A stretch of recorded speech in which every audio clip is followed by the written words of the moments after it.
Assalamualaikum warahmatullahi wabarakatuh. Alhamdulillahi rabbil alamin. Allahumma salli ala Muhammadin wa ala alihi wa ashabihi ajma'in. Ya Allah, wahai yang maha menatap, wahai yang maha dekat, wahai yang menakdirkan pertemuan ini terjadi, berkahi majelis ini ya Allah. Catatkan siapapun yang Engkau hadirkan, yang Engkau saksikan menyimak dimanapun, menjadi hamba yang Engkau ridhoi. Jadikan pertemuan ini menghapus semua dosa dan aib, menguatkan iman kami, memperbaiki akhlak dan ibadah kami, menjadi jalan sisa umur kami istiqomah, menjadi jalan akhir hayat kami husnul khotimah. Ya Allah, lindungi majelis ini dari niat yang salah, dari ilmu yang tidak manfaat, dari amal yang tidak Engkau terima. Amin ya rabbal alamin. Apakah Allah subhanahu wa ta'ala sedang menyaksikan pertemuan ini? Tidak ada yang jawab. Apakah Allah menyaksikan? Apakah di ruangan ini ada malaikat? Bagus. Apakah tempat yang kita duduki ini nanti bersaksi di akhirat? Saksi. Tidak ada satupun yang tidak kelihatan oleh Allah. Walaupun kita tidak bisa melihat Allah, Allah melihat kita. Innallaha la yakhfa alaihi syai'un fil ardi wala fis sama. Sesungguhnya bagi Allah tidak ada yang tersembunyi. Semuanya kelihatan secara teliti. Innallaha khabirum bima ta'malun. Sesungguhnya Allah maha mengetahui dengan teliti apapun yang engkau kerjakan. Kalau keyakinan ini ada pada diri kita setiap saat, sudah beda hidup kita. Kalau kita yakin Allah melihat kita, sudah tidak sibuk ingin dilihat orang. Orang mau lihat, mau tidak lihat, mau tahu, mau tidak, enggak ada masalah. Enaknya hidup yakin ke Allah tuh tidak ribet hidup tuh. Ribet itu adalah ingin dilihat orang, ingin dipuji orang, ingin dihargai orang, ingin dihormati orang, ingin diberi orang. Pasti urusannya tujuannya makhluk. DKM punten, ini pintu SOP-nya kebuka semua ya Ustaz? Boleh dibuka sedikit pintunya Bu, supaya anginnya masna ya. Dibuka saja pintunya ya. Ya. Nah begitu, jadi suaranya jelas, anginnya juga optimal. SOP ini ya, katanya jadi kiai mah harus peka. Kalau orang tidak peka, tidak berbuat. Baik, hari ini judulnya, ini ada tamu Al-Muttaqin. Mana Al-Muttaqin? Masya Allah, dari mana Al-Muttaqin ini? Bekasi. Hampir saya sangka ini dari Jepara kemarin, karena kerudungnya sama. Nggak boleh disebutin ya, karena ada waktu lebaran bertamu, jadi stres tamunya karena sama dengan gordengnya. Ibu beda Bu, maaf ya saya bergurau, saya mohon maaf. Kita cari judulnya ya, tapi dipotret dulu lah ya. Baik, yang kedua dari Nurul Hidayah. Mana? Tidak ada? Oh tidak apa-apa kalau nggak ada ya. Ini maksa, iya Bu. Kenapa saya jadi nakal begini ya? Nah baiklah ya. Ibu dari mana tadi? Han? Oh dari Cirebok ya. Baik, maaf ya. Nah sekarang kita akan membahas, Bu, Pak, apa yang paling penting dalam hidup ini supaya hidup kita ini bahagia, selamat, keperluan kita dicukupi, apa yang paling penting? Kan? Yang paling penting kita disukai Allah, titik. Sebab yang punya segala-galanya siapa? Yang menentukan segala-galanya siapa? Yang maha baik siapa? Yang maha penyayang siapa? Yang maha kaya siapa? Yang punya sorga siapa?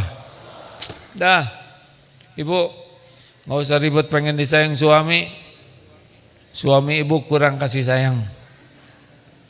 Iya kan? Yang sempurna kasih sayang cuma Allah. Makin ingin disayangi orang, makin sering sakit hati. Betul atau betul? Ini juga. Pakai, jangan terlalu lebay sama nenek ya. Ya nenek kurang mesra, sudah langsung. Udah sekian puluh tahun dimesrain. Udah mau bahagia mah, fokus satu aja. Gimana caranya supaya Allah yang maha dekat, yang maha menyaksikan, yang maha tahu segala-galanya sayang kepada kita, lebih sayang lagi. Sebetulnya sekarang aja kita disayang Allah nih, kalau enggak kesini nih. Kalau enggak kita kafirin ini. Iya Bu. Kalau Allah tidak sayang kita enggak dikasih hidayah. Kalau Allah enggak sayang kita enggak akan ke masjid, di diskotik ini. Kalau Allah enggak sayang enggak mau dengar pengajian Pak. Enggak mau. Setan tuh menghalang-halangi kita dengar ilmu. Ini karena rahmat Allah aja. Tahu kenapa Bapak dihargai istri? Karena Allah nutupin aib. Dibuka aja aib Bapak, muntah itu istri Pak.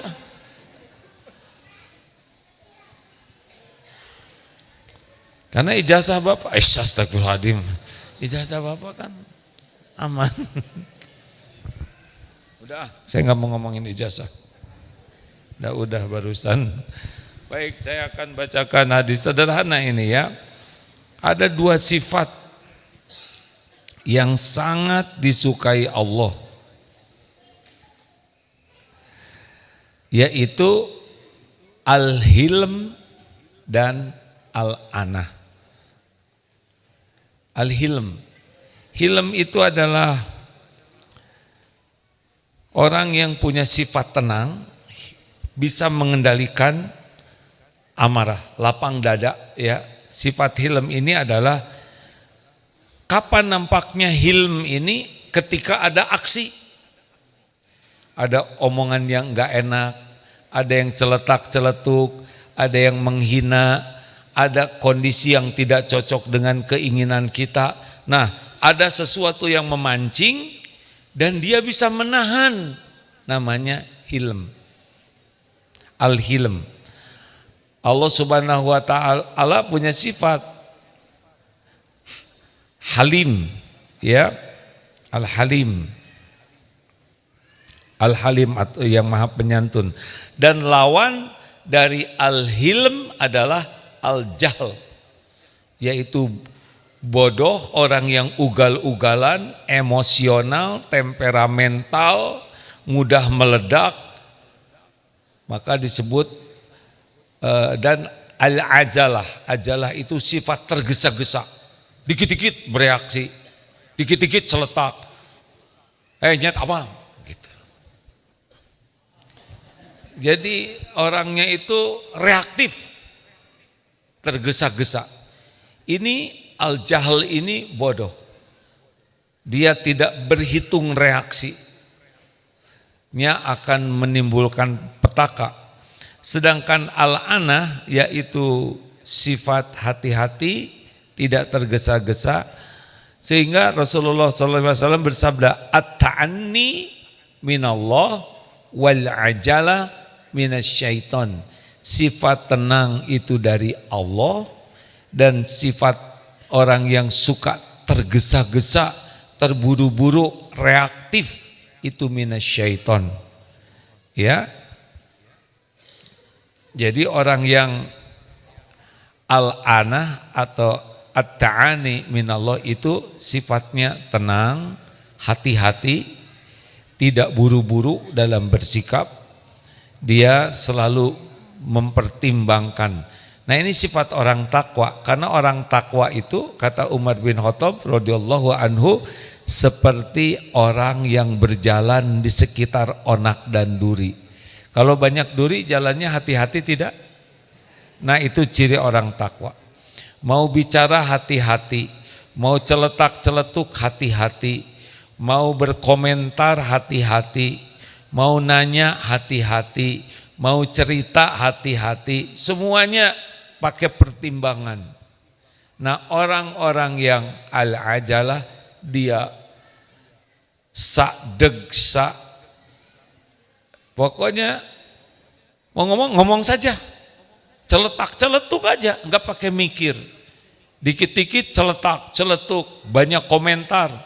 Kalau ada yang ngomong belum juga beres dipotong, belum juga apa-apa langsung ngebales, enggak mikir lama, langsung aja dia tumpahkan. Ini sifat buruk. Yang dicintai Allah tadi apa? Al-hilm dan al-ana. Ini kayaknya banyak yang tersinggung nih wajahnya. Dari siapa yang ngelaporin? Lanjut. Nggak apa-apa pelajarannya seperti ini. Kalau di surat Al-Baqarah 255, wallahu ghafurun halim. Allah Maha Pengampun lagi Maha Penyantun. Dan Nabi Ibrahim juga termasuk yang sangat penyantun. Sedangkan ciri orang takwa wal kadhiminal ghaidha wal 'afina 'anil nas. Jadi orang yang bisa menahan amarah dan memaafkan itu ciri orang takwa. Orang takwa itu adalah inna akramakum indallahi atqakum. Orang yang paling mulia di antaramu di sisi Allah adalah yang paling takwa. Di antara cirinya menahan marah dan memaafkan orang. Jadi kalau ada rajin sholat tapi pemarah, mudah marah, marah-marah terus, itu kurang takwanya. Sekarang bapak yang kurang enak nih, jangan nyindir. Bu, Pak, dengar ya, jarang ada orang yang tak punya target, saya tidak mau jadi pemarah, jarang tuh. Marah itu kan dibagi 4. 1, mudah marah, mudah reda. Mudah marah, susah reda. Ulangi. Ini yang terburuk nih. Dikit-dikit marah dan gak mau reda. Ini jauh dari ketakwaan. Orang yang seperti ini hidupnya tidak akan bahagia. Kok tidak bahagia? Karena Allah tidak suka. Kalau udah marah tuh udah gak mau lagi ngomong, gak mau, lama sekali. Yang kedua, mudah marah, mudah reda. Baik buruk? Gak ada yang jawab, gak apa-apa, saya gak akan marah. Namanya juga ceramah marah ya. Sok aja gak jawab, sok. Tahu yang mudah marah? Mudah marah, tapi mudah juga reda. Rujung macam, maaf ya, marah sama istri, pakai dong otaknya bu. Maafin bu, saya barusan ngomong gak enak. Tahu seperti apa? Seperti ini nih, orang yang mudah marah, tapi mudah minta maaf. Seperti ini, marah, Kamu jangan begitu loh. Maafin ya Bu, saya barusan ngomongnya nggak enak. Nah seperti ini hasilnya. Mengerti tidak? Ini nggak bisa rata nih, beda dengan tadi ya. Jadi kalau ibu marah ke anak tuh, hati anak tuh kayak gini Bu. Bapak kalau marah ke istri, nah hati istri begini. Walaupun bapak minta maaf, harus digini-gini minta maafnya susah Pak, lama. Harus disetrika. Disetrika pakai uang 2 miliar. Serius ini lurus lagi, tapi enggak bisa mulus. Keburu risek hatinya. Kata istri, ya Pak, udah saya maafkan. Memaafkan dengan melupakan itu beda kapling. Memaafkan udah lurus, tapi risek ini enggak secepat ini. Jelas? Lelaki mending kalau kertas, gimana kalau kaca? Udah keburu pecah. Sama ibu marah ke suami juga begini Bu. Kalau sering marahnya begini hati suami Bu.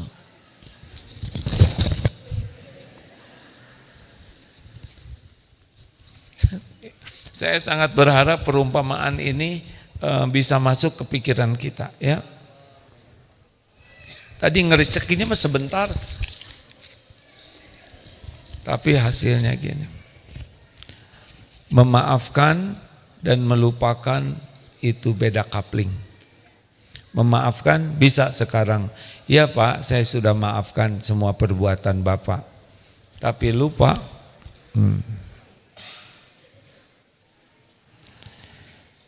Saya pernah melihat perumpamaan ini dan masuk ke pikiran saya Pak. Sehingga saya berharap Bapak Ibu juga mempertimbangkan kalau mau marah. Sebelum dimarah begini.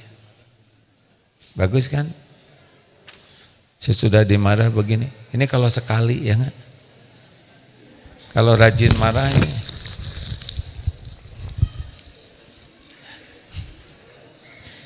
Hati suami ibu jadi kayak gini Bu.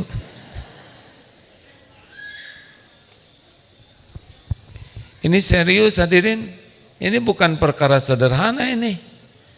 Orang suka marah itu zolim. Orang yang suka marah itu tidak bahagia hidupnya. Tidak bahagia, kenapa? Karena Allah tidak suka sama pemarah. Tidak suka. Itu secara pahala habis diberikan kepada yang dimarahin.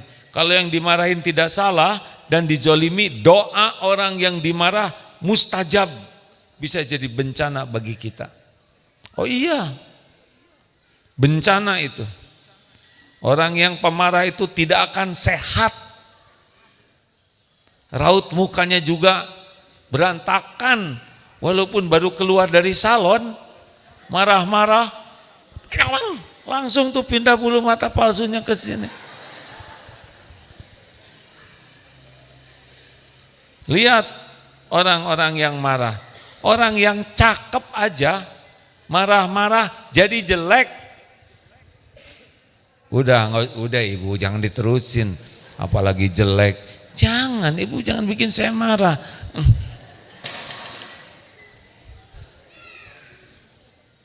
Tenang Pak.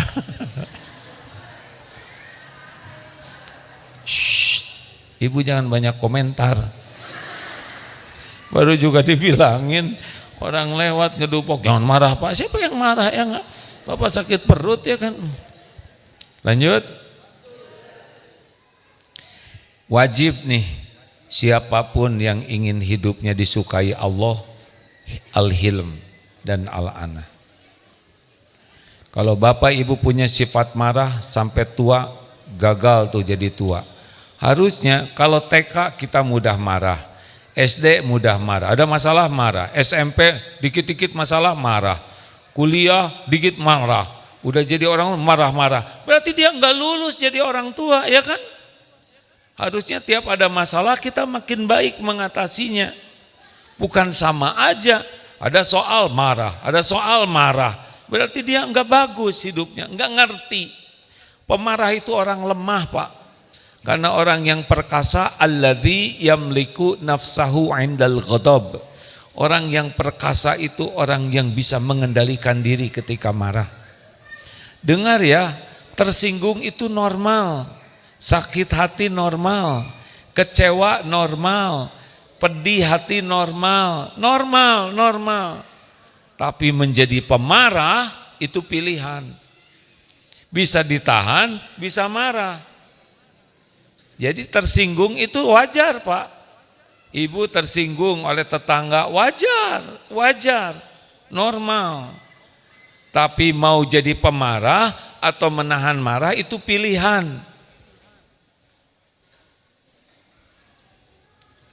Ini saya lihat ya dari depan ceramah ini tekanannya berat. Siapa nih yang ngelaporin? Atau juga ada yang gembira, ini ceramah cocok nih buat yang di sebelah saya. Di sebelah saya ini orangnya mudah marah. Kata yang sebelahnya, ya Allah ini ceramah jitu buat yang di samping saya. Rupanya dua-duanya pemarah, Pak, tapi enggak ngaku. Jadi harus bagaimana dong? Satu, kita harus punya target. Bahwa saya tidak mau jadi pemarah, saya tidak mau jadi orang yang tergesa-gesa.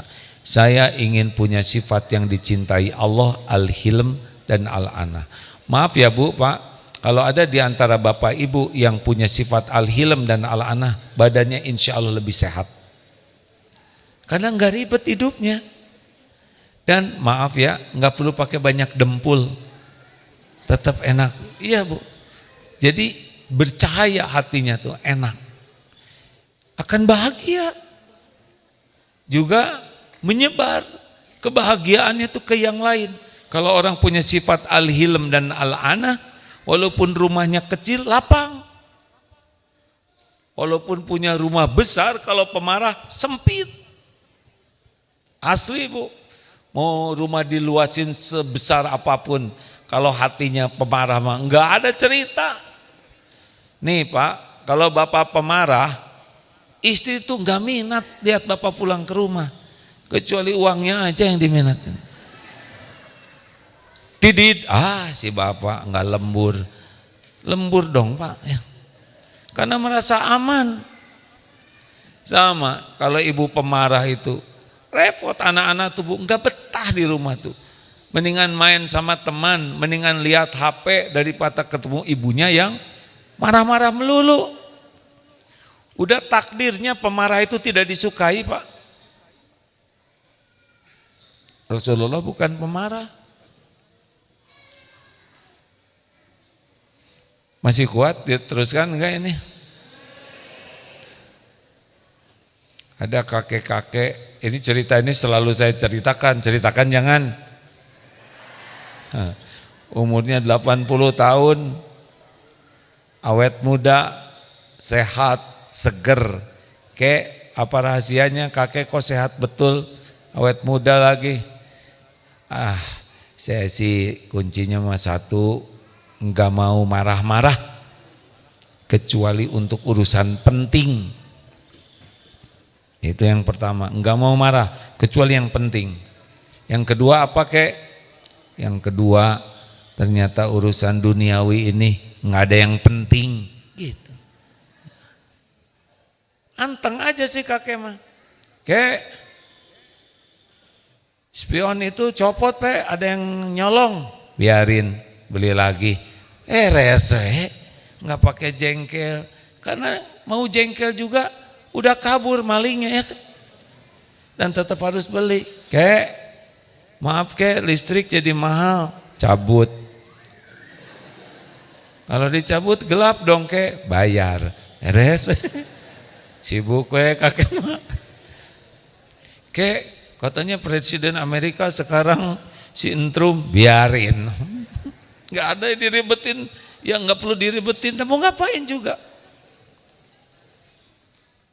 Ini cucu bayarannya jadi mahal, keluarin. Ini keluarin nanti blow on, bayar. Saya sih nggak nyuruh gitu-gitu amat ya kan. Tapi masa kaos kaki jelek aja bikin berantem Pak? Di mana kaos kaki Bu? Ibu tuh udah jadi istri saya berapa lama? Masa nyimpen kaos kaki aja gak bener? Pak, itu kaos kaki udah jelek banget Pak. Bolong, bau, dan tinggal sebelah. Masa mau diributin ya gak? Lebih sibuk jaga perasaan istri dong daripada ngurusin kaos kaki jelek kayak gitu. Itu juga nemu. Oke, gak worth it lah. Gak ada apa-apanya. Kita marah untuk urusan cetek kayak gitu. Hah? Istri masak. Bapak udah tahu belum? Masakan istri itu rasanya apa? Cuma 2. Dengerin lah laki. Mana sih jadi emosi begini? Masakan istri itu cuma 2 rasanya. Enak dan enak sekali. Enggak ada lagi yang lain. Tapi asin, diam. Itu masalah kumur-kumur, ya kan? Minum, pernah beres. Sekejap asin bisa hilang dengan setengah gelas. Tapi, Bu, asin bener sih.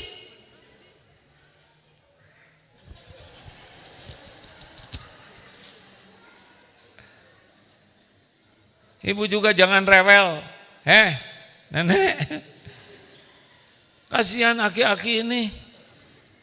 Udah banyak masalah, direwelin. Udahlah, cetek dunia ini, kerudung, jarum pentul nggak ada masalah. Kenapa sih ribut jarum pentul? Ini tadi jarum pentul di sini nih.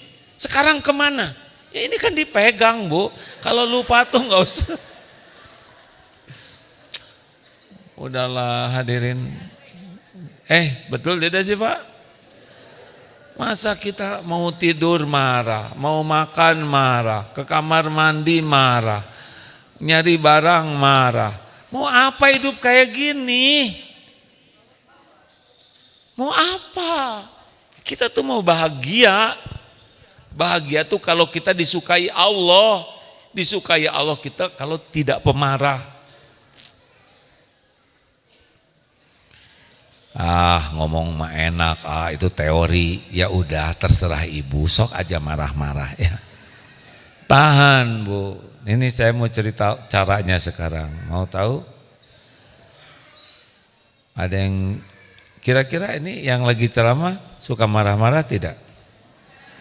Ditahan Bu, ditahan. Aduh, apalagi lagi muhasabah coba Pak. Lagi muhasabah khusus-khususnya ya Allah.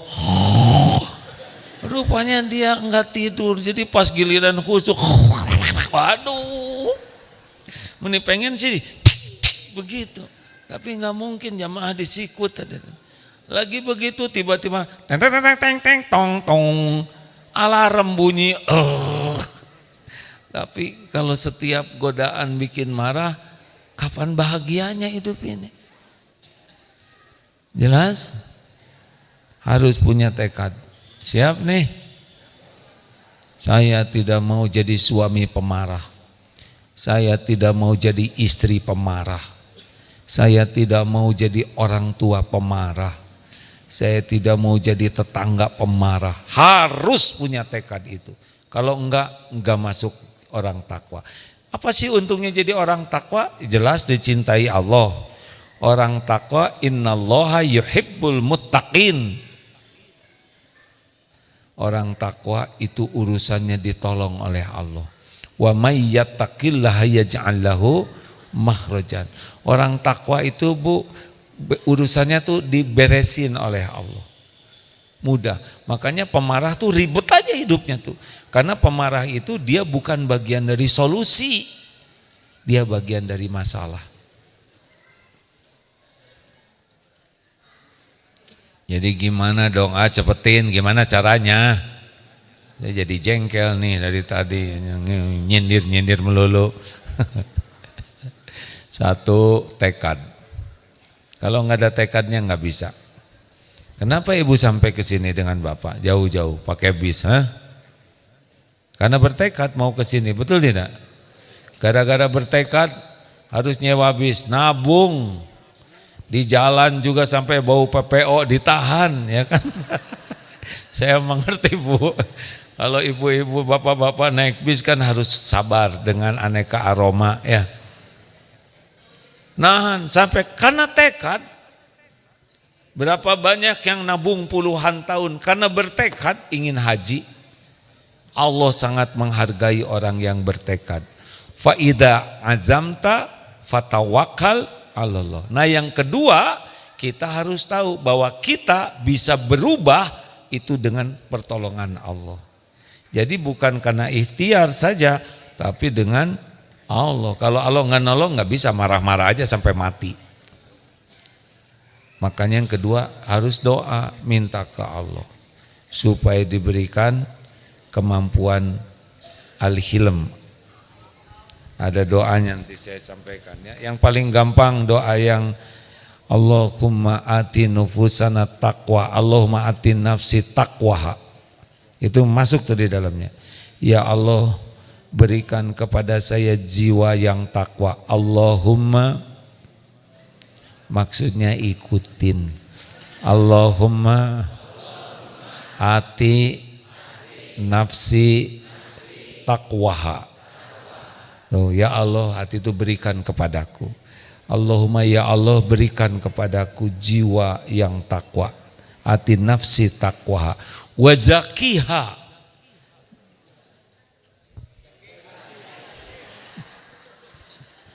Jangan emosi dong Pak. Wa zakiha. Kita sama-sama emosi. Wa zakiha. Anta khairu man zakaha. Ya Allah, dan bersihkan jiwa ini.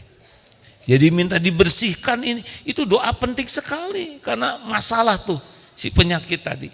Kita minta dibersihkan dari sifat tergesa-gesa, sifat mudah marah. Wa zakiha. Anta, engkau khairu man zaka, engkaulah sebaik-baik yang bisa mensucikan jiwa ini. Anta waliyuha wa maulaha. Engkaulah ya Allah penolong jiwa ini dan pemelihara jiwa ini. Allahumma ati nafsi taqwaha wa zakiha anta khairu man zakaha anta waliyuha wa maulaha. Amin. Baca doa itu. Itu artinya nanti jiwa kita tuh jadi takwa dan dibersihkan dari segala yang ngaco-ngaco tadi. Satu tekad, dua tawakal ke Allah. Yang ketiga apa yang harus dilakukan? Nah Bapak Ibu, kalau ingin bisa menahan amarah dan tidak tergesa-gesa ya, latihannya adalah Bapak Ibu harus belajar lagi. Yang ketiga, belajar ilmu bagaimana Rasul, para sahabat bisa tidak marah, bagaimana keuntungannya menahan marah. Pakai ilmu Pak, karena nggak pakai ilmu nggak bisa. Orang itu mau berbuat namanya karena ambak, apa manfaat bagiku. Kita harus tahu untungnya menahan marah dan ruginya jadi pemarah. Itu ilmu. Jadi udah doa, belajar. Ini nggak cukup nih, ceramah saya ini cuma bisa membuat mau. Ini tidak cukup. Cuma iya ya saya cuman itu. Udah, ini harus belajar. Bagaimana Rasulullah, para sahabat, bagaimana keuntungan. La tagdob walakal jannah. Jangan marah, bagimu surga. Masya Allah. Nah itu panjang. Memang target saya sekarang cuma enlightenment. Ini saya harus punya nih, gitu. Saya harus dapat ini nih. Makanya orang yang ingin memiliki sifat al-hilm, al-ana harus banyak belajar. Belajar, nanti buka, lihat di YouTube di mana tentang keutamaan menahan marah, keutamaan tidak tergesa-gesa. Nah, kalau sudah dapat ilmu, maka langkah keempat namanya mujahadah. Nah, inilah kuncinya, karena ada yang tahu. Coba, sabar tahu tidak? Sabar tahu tidak? Sudah sabar belum? Kuda tahu? Tahu kuda? Bisa berkuda tidak? Beda kapling antara tahu dan bisa. Tahu dengan bisa jauh, Pak. Ada satu yang harus dijalanin, namanya paham. Tahu, bisa, nggak bisa ini dari tahu ke bisa nggak bisa. Harus ada tengahnya dulu, paham. Paham itu hanya dengan belajar. Apa ciri orang paham? Bisa menjelaskan. Orang tahu tidak bisa menjelaskan. Tapi paham bisa menjelaskan. Nah dari paham ke bisa itu udah dekat. Tinggal dia berlatih, bermujahadah. Maaf ya cerita kuda dikit boleh ya. Karena di sini ada kuda. Tahu kuda? Paham kuda? Kalau belum paham harus belajar. Di sini santri semua wajib belajar berkuda dan memanah. Sebelum belajar naik kuda, ngarit dulu. Belajar ngarit. Udah ngarit, ngasih makan supaya kenal sama sifat kuda. Kemudian ngemandiin kudanya, ngebersihin kakinya, ngebersihkan kandangnya. Jadi kenal, ngerti bagaimana mata kuda. Tahu nggak kalau kuda sayang ke kita matanya gimana? Sayu. Apalagi kalau merem, tidur dia ya nggak? Kalau kuda di samping kita merem, dia tuh aman. Terus telinga biasa ke depan. Kalau udah ke belakang, itu udah siap ngegigit.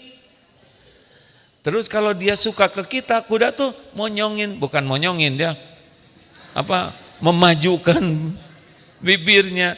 Kalau dia udah mau nyium tangan kita, apalagi ngejilat ini kita, itu udah merasa aman. Kelihatan kakinya, nanti dia akan santai, itu merasa aman. Tapi kalau kuda matanya udah begini, telinganya ke belakang, itu jangan coba-coba. Terus oleh kita dikagetin dari belakang, hei kuda. Biasanya kuda akan memberikan kenang-kenangan. Namanya cap kaki kuda ya. Tapi sehebat apapun paham kuda, kalau tidak berlatih tidak bisa. Syarat berkuda tuh berani, tidak ragu-ragu, waspada, tidak mudah panik. Ini syarat 4 untuk bisa berkuda. Kalau nggak berani nggak akan. Nah sama dalam hidup juga, menggunakan kuda aja perlu latihan, apalagi mengendalikan nafsu. Jelas mak? Latih. Sekarang yang kecil-kecil jangan bereaksi. Caranya gimana? Diam. Nah kayak anjing kejerit barusan. Kalau orang, anak siapa sih? Padahal anak atasan dia, nah kan repot ya kan. Jangan mudah bereaksi. Kata kuncinya, kalau ada kejadian yang enggak enak, yang tidak sesuai harapan, yang menyakitkan, yang menjengkelkan, kata kuncinya latihan diam. Ulangi.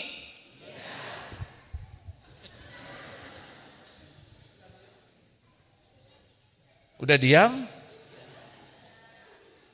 Nafas, Pak. Tarik nafas dan keluarkan ya. Karena ditarik terus. Tarik nafas. Pokoknya diam. Tarik nafas sambil zikir. Apa zikirnya kalau jengkel? Itu mah kemarahan ibu-ibu. Astagfirullahaladzim. Salah, Bu. Zikirnya adalah a'udzubillahi minasyaitonirrajim. Justru saya gitu ke suami saya, kan suami saya marah, saya diam, a'udzubillahi minasyaiton. Suami, memang saya setan gitu. Dengerin dulu. Pelan ya, supaya enggak salah sangka, pelan. Jangan macam-macam. A'udzubillahi minasyaitonirrajim. Bukan dia setannya yang ngebisikin setannya. Dia memang lagi rada mirip ya hari itu. Kalau berdua lagi marahan, maka wiridnya bukan a'udzubillah tapi na'udzubillah. Na'udzubillahi minasyaitan. Kalau saya na'udzubillahi minasyaitonirrajim. Ya Allah. Kenapa meremelek begitu, Pak? Jawab. Kita lagi mengamalkan. Kalau disunahkan tuh pindah posisi. Misalkan kita lagi jengkel nih, lagi marah. Duduk, ya. Alhamdulillah. Jangan bicara. Itu rumusnya. 5 detik saja. Tiap detik berlalu, dengar ya.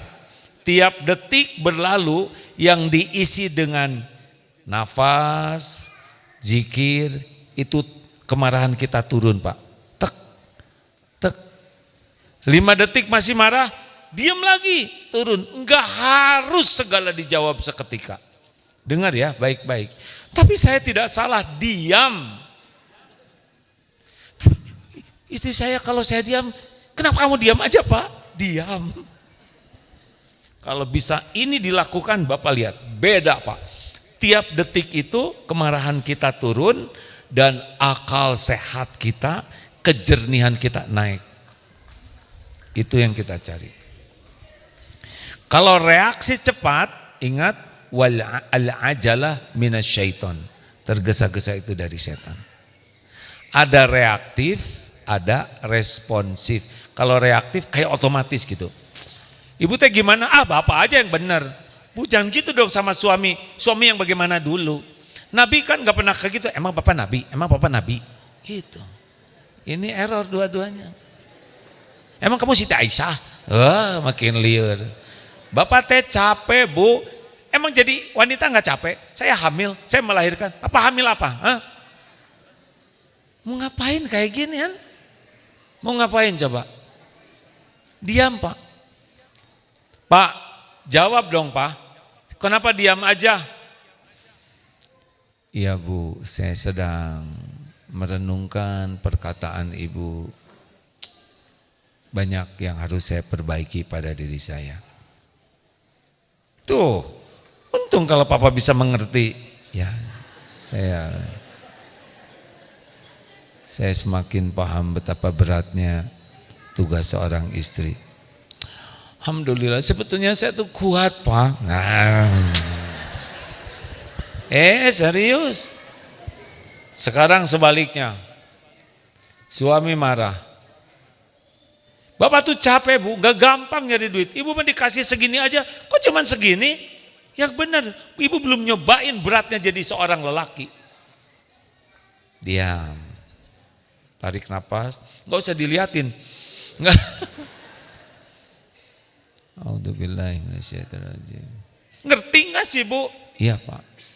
Saya sedang merenungkan betapa beratnya jadi seorang kepala keluarga.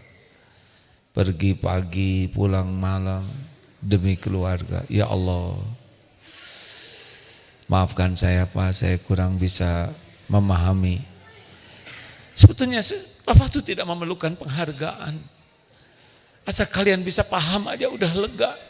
Iya, sekarang saya makin paham. Ini atau lumayan, sebetulnya ada lebihannya tuh keluar.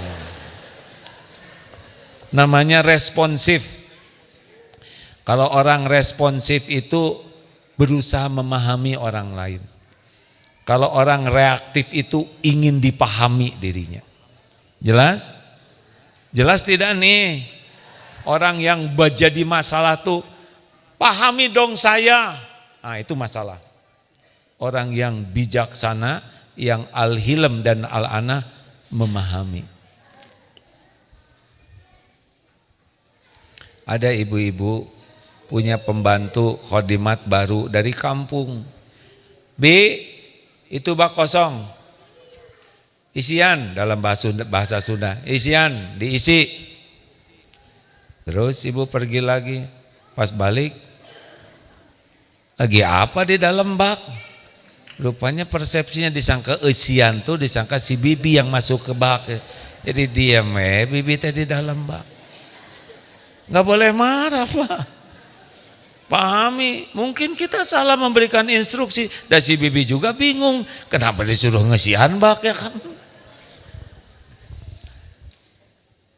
Tahan, tarik nafas, ganti posisi, zikir. A'udzubillahi minasyaitonirrajim. Tidak harus segera dijawab ya. Kata kuncinya adalah diam, pause, diberi jeda. Kalau ini lulus, ke sana lebih mudah. Karena sabar itu datangnya pada pukulan pertama. Jadi orang itu biasanya bereaksi. Nah, otomatis inilah yang merusak. Jelas ya Bu ya? Halo. Jadi kalau di bis nanti ada yang buang angin bagaimana? Diam.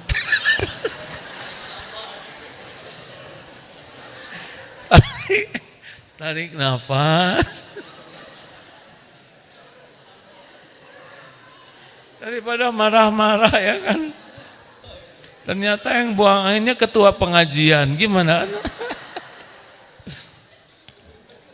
Langsung pahami. Pahami ini berangkat dari mana tadi? Dari Bekasi jam berapa ya kan? Masuk angin, PPO udah habis 2 botol ya kan? Ya pahamilah. Memahami itu enak Pak. Memahami itu akan bijaksana. Orang yang berat itu yang ingin dipahami. Jelas ya? Nah itu aja sih intinya, enggak rumit-rumit amat. Jeda itu. Diam, tidak perlu segala dijelaskan. Kalau orang lagi marah, kita menjelaskan dia enggak siapa. Enggak mau tahu. Kalau orang lagi marah, dengar ya, tugas kita adalah bukan menjawab, tapi membantu meredakan kemarahan. Kalau orang lagi emosi, kita ngomong benar tetap salah. Iya kan? Mendingan diam. Jawab dong Bu, jawab dong Bu. Kenapa diam aja? Diam aja dulu kalau masih jengkel. Coba lihat ya, mana lelaki yang kira-kira berwibawa. Dengerin lelaki. Ada orang marah misalkan. Baru marah, Pak, yang benar dong jadi orang tua tuh. Apa kamu ngomong? Kamu mau apa? Umur kamu masih muda kayak gitu. Ini ngomong lagi. Tapi ketika ada yang bicara, Pak, jadi teladan dong, jadi contoh, jangan ngerokok sembarangan kayak gitu. Padahal kita nggak ngerokok, ya, hanya kena bau rokok. Terus lihat, tenang. Bapak jadi orang tua tuh yang benar. Kalau nggak bisa ngasih contoh baik, jangan ngasih contoh jelek. Badan Bapak bau rokok, artinya Bapak perokok. Padahal kita bukan perokok. Tenang aja dulu. Selesai bicara, sesudah diam, tahan. Kalau kita lagi jengkel, alhamdulillah saya bukan perokok dek.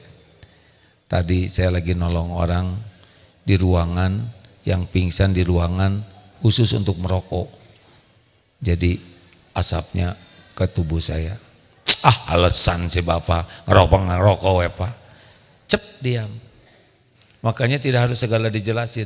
Dengar ya, kalau orang udah sebel ke kita, udah punya pikiran jelek tentang kita, dijelasin juga nggak perlu, dia tetap sebel ke kita. Orang udah seneng ke kita jelasin, nggak dijelasin juga udah seneng ya kan?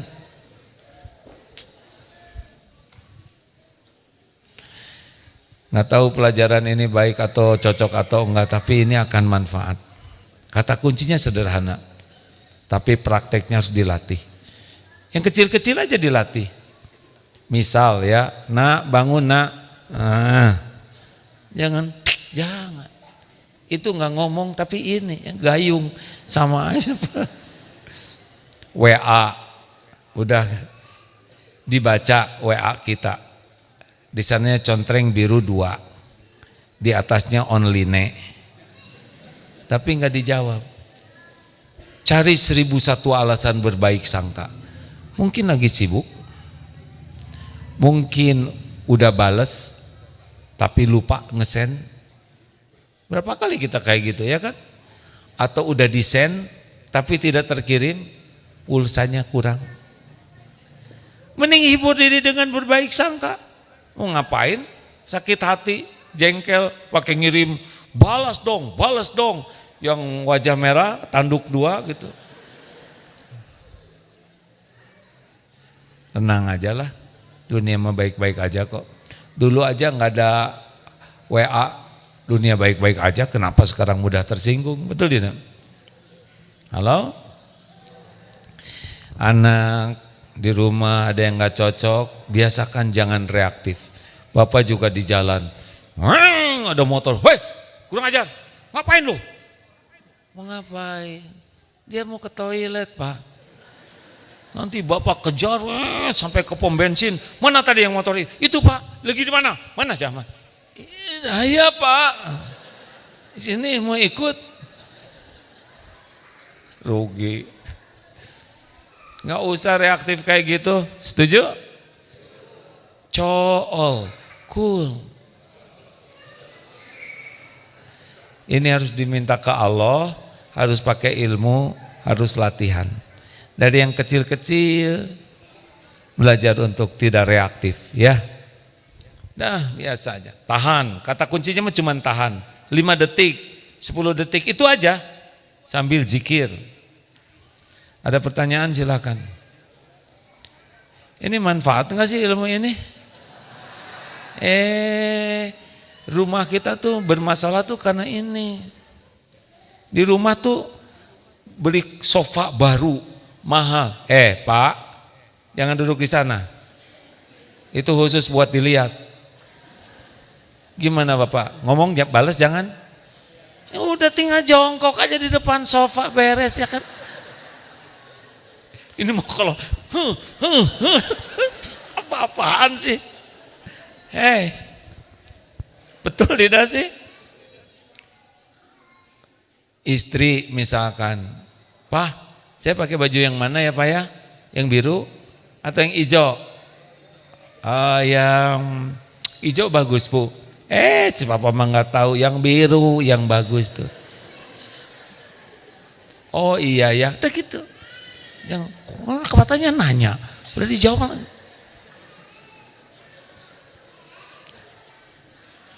Ternyata pas keluar teh jadi merah. Ini udah enggak tuh. Udah nanya, dijawab, dia milih sendiri, keluar beda lagi.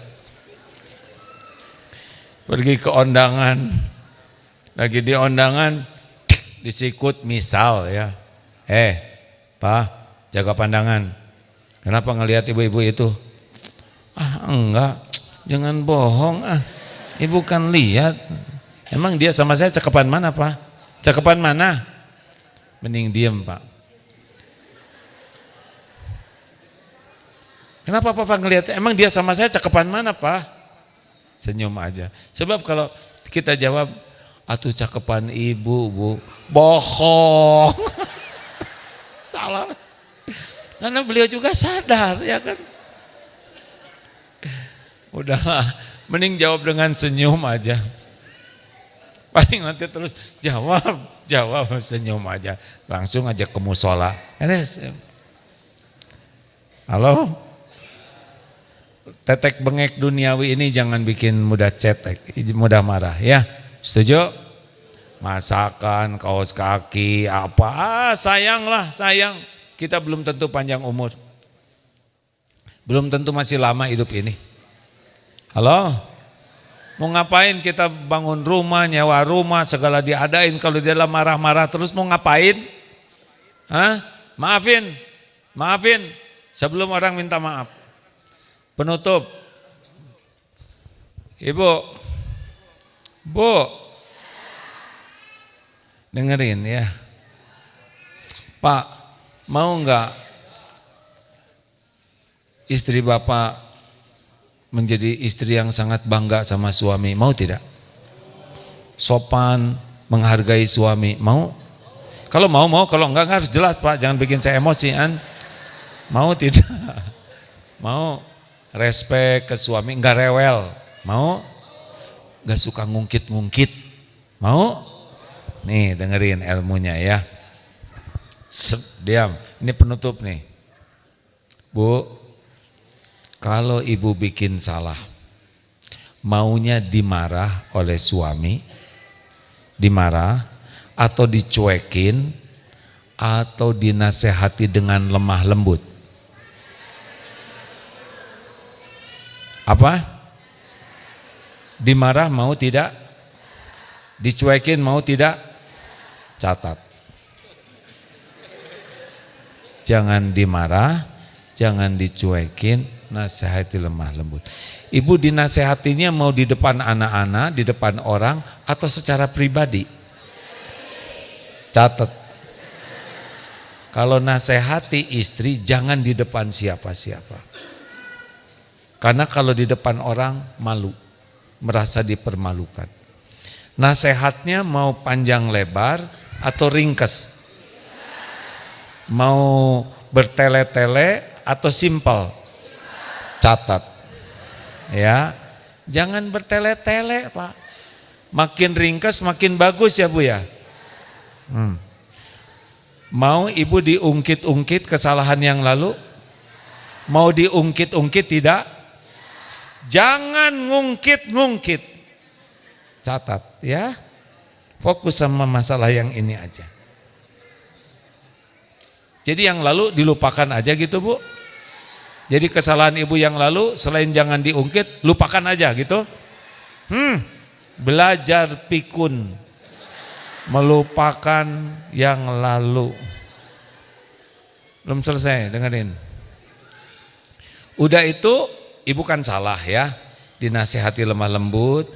Mau nggak ibu dimaafkan suami? Dimaafkannya sesudah minta maaf atau sebelum minta maaf? Catat ya. Jadi maafkan istri sebelum minta maaf. Masya Allah, keinginannya super pisan. Bu, kalau suami ibu kayak gitu, istri salah, senyum tenang. Bu, maaf, kita ngobrol yuk di dalam. Bu, sebetulnya ibu tuh udah bagus, banyak kebaikannya. Apalagi kalau ibu tidak sering kentut di mana aja. Udah segitu, nggak bertele-tele ringkas. Tapi gak apa-apa lah ya. Pak saya minta, gak usah minta maaf Bu, sudah saya maafkan. Kalau suami kayak gitu Bu, gimana? Keren tidak Bu? Gak marah-marah, bijaksana, memaaf, keren tidak? Belum selesai, udah gitu ini sedikit ada tambahan. Udah mah dimaafkan, dikasih duit. Coba Bu, bangga tidak sama suami begitu? Keren tidak? Mau nurut tidak sama suami? Mau rewel tidak? Mau ngungkit-ngungkit tidak? Beres Pak. Nah, itu Ali Imran 134 loh Pak. Wal kadhiminal ghaidha, menahan amarah, wal afina anin nas, memaafkan, wallahu yuhibbul muhsinin. Dan Allah mencintai orang yang berbuat kebaikan. Udah ditahan marah, dimaafkan, tambah lagi kebaikan lainnya. Tuh teori mah gampang, ya kan? Kalau ibu sama suami gitu enggak? Ya enggak mau ngaku, biarin aja. Kita diam ya, tarik napas.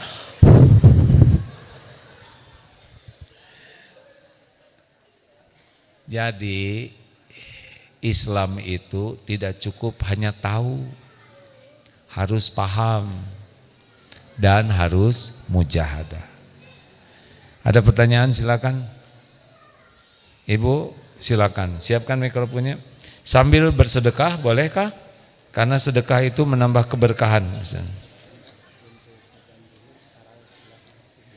11.42 ya. Oke, silakan Bu, maaf. Silakan adik-adik santri. Ada yang baru pertama kali datang ke sini? Ada, Cung? Oh, alhamdulillah. Ini namanya Eko Pesantren 1 ya Bu ya. Eko siapa sih? Eko Santoso? Bukan. Eko itu lingkungan hidup. Di sini satu di atas, Eko Pesantren 2, ada satu lagi di Kuningan insya Allah sedang dibangun. Silakan Bu, pertanyaan. Ada pertanyaannya, mari. Sebentar deh. Lanjut. Silakan Bu, ayo panitia udah itu. Kalau Dek, fokus. Salah satu yang membuat kurang sempurna aktivitas kita, kurang fokus. Acungkan tangannya Bu, nah, silakan dibantu ya.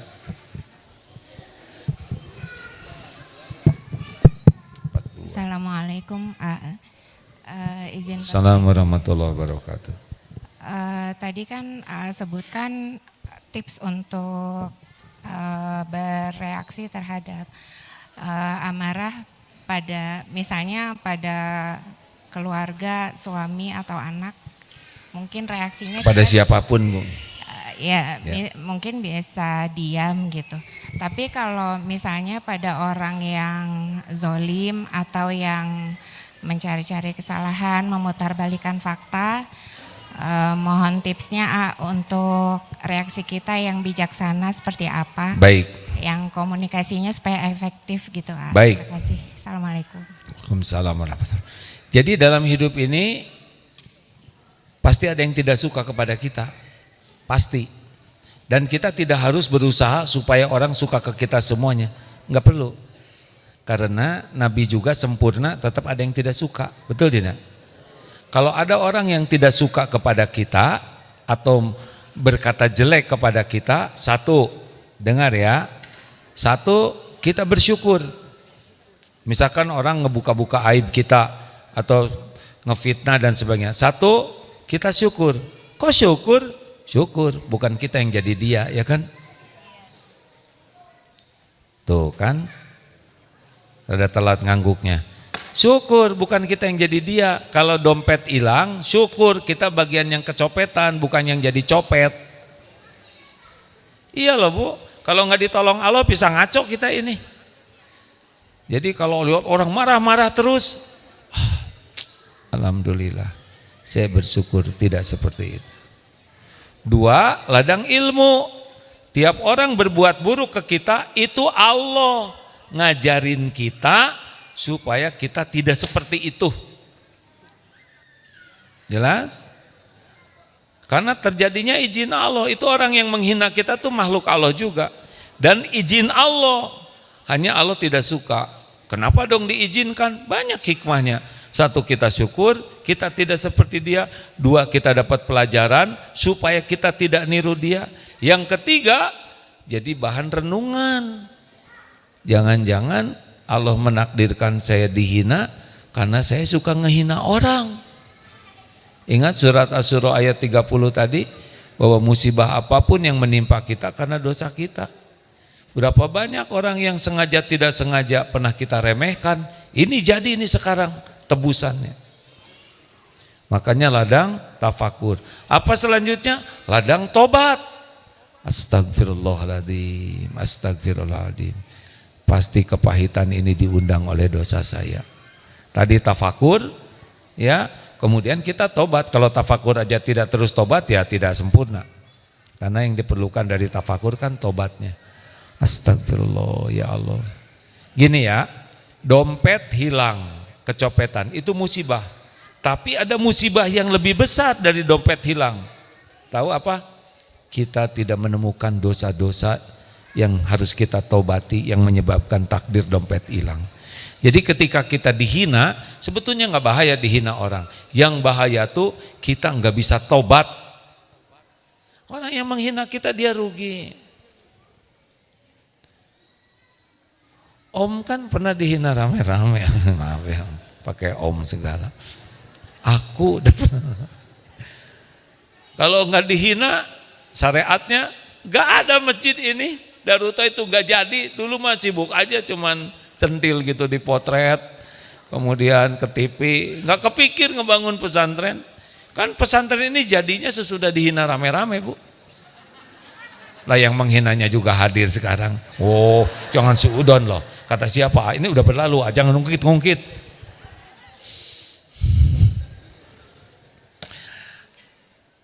Jangan takut, Bu. Kalau toh memang ini fitnah, jelaskan aja baik-baik. Kalau dia enggak, kita kasih bukti. Kalau enggak ya udah biarin aja. Orang yang berbuat jelek adalah mereka ladang kita riadoh, melatih diri. Kalau enggak ada dia, kita enggak ada latihannya, Pak. Kita itu terlatih tuh kalau ada sarana latihannya. Jadi sebetulnya makin banyak yang menyakiti itu makin latihannya makin intens. Mike Tyson tuh jadi juara dunia tuh karena ada sparring partnernya, ada lawan-lawannya. Kalau nggak ada lawannya, tinju sendirian, nggak jadi juara ya nggak? Benar? Dan nggak bahaya, Bu. Orang yang sebel kita tuh nggak bahaya. Yang bahaya itu kita yang nyebelin. Nggak usah capek mikirin dia. Tenang aja. Tuhan kita Allah. Siapa yang menciptakan kita? Siapa yang menghidupkan kita? Siapa yang ngasih rejeki? Siapa yang ngasih pahala? Siapa yang punya sorga? Siapa dia, ya kan? Cuman makhluk nebeng. Mau ngapain sakit hati? Kita sakit hati karena kita lebih sibuk dengan dia daripada Allah. Manusiawi sih sakit hati, tapi kalau kelamaan kurang iman. Nggak ada bahayanya, Bu. Rezeki dari Allah tetap aja sesuai dengan rencana Allah. Orang yang sebel ke kita cuman alat aja dari Allah untuk meningkatkan derajat, menggugurkan dosa, menambah pahala, sabar. Harusnya kita kirim bolu sama dia. Teori mah begitu, Bu. Tapi tetap saya juga sebel ya kan. Tapi nggak usah ngomong jelek.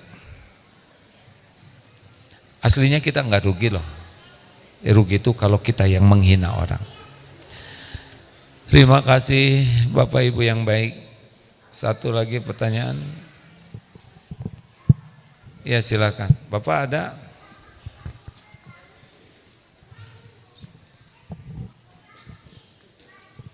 Assalamualaikum warahmatullahi wabarakatuh. Punten AA. Yang mau saya tanyakan adalah ketika kita menghadapi orang yang salah paham ketika kita mengamalkan ilmu alim ini. Jadi kita ini sudah dizolimi, dimarah-marah, diam aja kita, nggak ngelawan gitu kan. Tapi diamnya kita itu dikiranya kita takut. Kita nggak dikiranya kita ini nggak sakit hati gitu kan. Terus aja. Tapi kita baikin terus. Tapi kebaikan kita itu enggak dipandangnya, malah semakin menjadi gitu. Nah, karena suka marah dan suka menghina ataupun zolim gitu, saya selaku manusia kan juga punya hati. Oh iya ya. Sama kita juga punya hati. Tahan, sep. Jadi Gak boleh saya banyak komentar. Ya Bu, sepuas Ibu silakan. menghindar. Nah kita menghindar menjauh gitu, tapi bukan memutuskan tali silaturahmi, hanya untuk mengadem-ademkan hati diri sendiri. Nah itu gimana? Bagus. Jadi, bagus. Ya kalau ketemu jadi masalah ya nggak usah ketemu, nggak wajib. Iya gitu ketemu. kan Makanya dijawab bagus, Bu. Oh. Gini ya, gaul dengan orang tuh macam-macam. Apalagi kalau orang yang paling dekat kayak gitu, ya kan? Salah semua tuh nyalahin lagi. Bagaimana lihat pasangan hidup yang selalu salah, ini jelek, ini kurang. Seakan kita tuh nggak ada baik, tenang aja. Udah takdirnya sementara ini, ujiannya dari orang terdekat. Banyak istighfar. Kita nggak bisa ngebulak-balik hati. Dijelasin tetap nggak perlu, istighfar yang banyak. Kalau itu tetangga ya pindah aja rumahnya ya. Justru tetangga itu yang ngontrak di rumah saya. Ya kan? Karena ada itu pas ditagih, pergi Bu. Lah ini rumah saya. Udahlah. Tiap orang punya episode, tapi yang paling penting tobat. Karena kita fokusnya ini orang itu zolim ke saya. Enggak. Yang asli itu kita dijolimi itu buah dari dosa-dosa kita. Ingat tadi tentang teori copet. Si copet itu cuma jadi jalan aja. Kita digugurkan dosa. Nah bahayanya dari kecopetan itu kita nggak bisa taubat. Jadi kalau misalkan kita dimarah orang, kan pikiran kita dia yang jolim, kita dijolimi. Enggak, aslinya kitalah yang mengundang kezoliman ini. Dalilnya Asy-Syura ayat 30, An-Nisa ayat 79. Enggak ngarang ini hadirin. Tapi kan Nabi enggak punya dosa, kenapa Nabi dijolimin? Karena Nabi memberi contoh bagaimana menyikapi orang zolim. Nabi mah naik terus derajatnya karena beliau tidak punya dosa. Tapi kita mah punya dosa. Jelas? Alhamdulillah sudah jelas. Terakhir bonus Pak.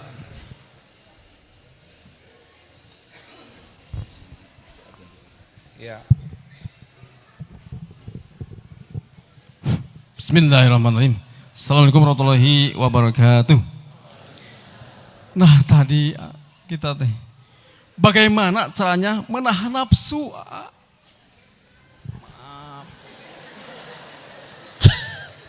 Bapak tuh lagi nahan ya barusan. Bagaimana menahan nafsu? Ya seperti itu. Ayo. Ini keren banget pertanyaan. Bagaimana saya menahan nafsu? Ya begitu. Surat Yusuf ayat 53. Innan nafsa la ammaratun bisu. Jadi Yusuf 53 Pak. Jadi musuh kita teh dua. Kalau di dalam namanya nafsu. Surat Yusuf ayat 53. Dari luar setan. Setan bisanya cuma ngebisikin aja. Kendaraan setan tuh nafsu kita. Makanya kalau kita bermujahadah mengendalikan nafsu, setan teh susah nipunya. Ada dua yang tidak bisa ditipu setan tuh. Satu, mukhlasin, orang-orang yang ikhlas betul. Yang kedua, mutawakilin, orang-orang yang tawakal. Nah makanya orang-orang yang selalu ingin dinilai orang lain, ingin dipuji, ingin dihargai, ingin dikagumi, itu dimakan oleh setan, gampang itu mah, tipu.